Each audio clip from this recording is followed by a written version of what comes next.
My name is Kiran Shivaragal, and I'm the CEO and Creative Director of the SMAKS Luxury Group, which is based in the West Indies. SMAKS was founded about 24 months ago on the back of a retail and import business dealing with luxury goods, which my parents ran out of Trinidad.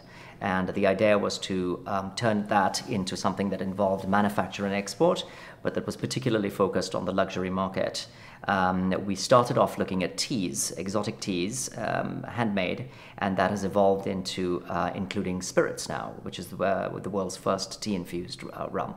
Caribbean export and the initiatives of Caribbean export that included getting access to these shows like Anuga, getting access to Santo Domingo and seeing a sort of a more regional market and maybe a more US market was critical because it did two things. One is that it allowed you to face the reality of your product and the reaction of the audience to it, of the marketplaces to it.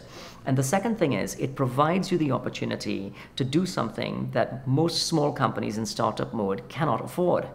You know, to get to Germany, to get the space, to meet all these buyers, to be exposed on that level, with that level of sophistication. These initiatives have been a critical part of our success and also of the rapidity with which we have been able to develop growth. The approach we take to making the tea and in fact into making the Chai Rum is more of an approach that a perfumier would take rather than just a tea maker or a rum blender. And from the outset, I think what I wanted to capture was some of the romance of this story. A lot of it had to do with flavor and smell, multi-sensorial experiences. So with the teas, we look at islands and try and gain inspiration. When we were creating a green tea, I tried to think, what did I feel like when I get up in the morning at my beach house in Trinidad and I jump into the ocean and I come up in the morning and I have a cup of tea.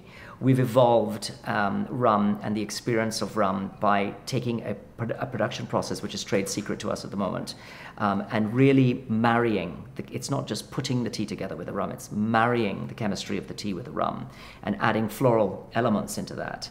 And what we've created is almost a new category of spirit that's closer to a cognac or an Armagnac. I find Miami terribly exciting. It's a city that is really on the brink of becoming the next big thing.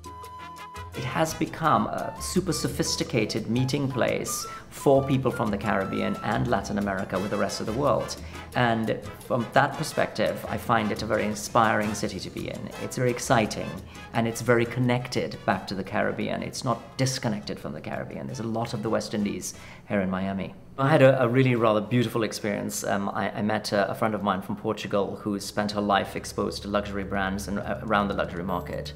And when I poured the rum for her, the Chai Rum for her, she had a taste of it and then looked at me and she said, this is really rather extraordinary. It's as if you have taken the world and distilled it into a glass.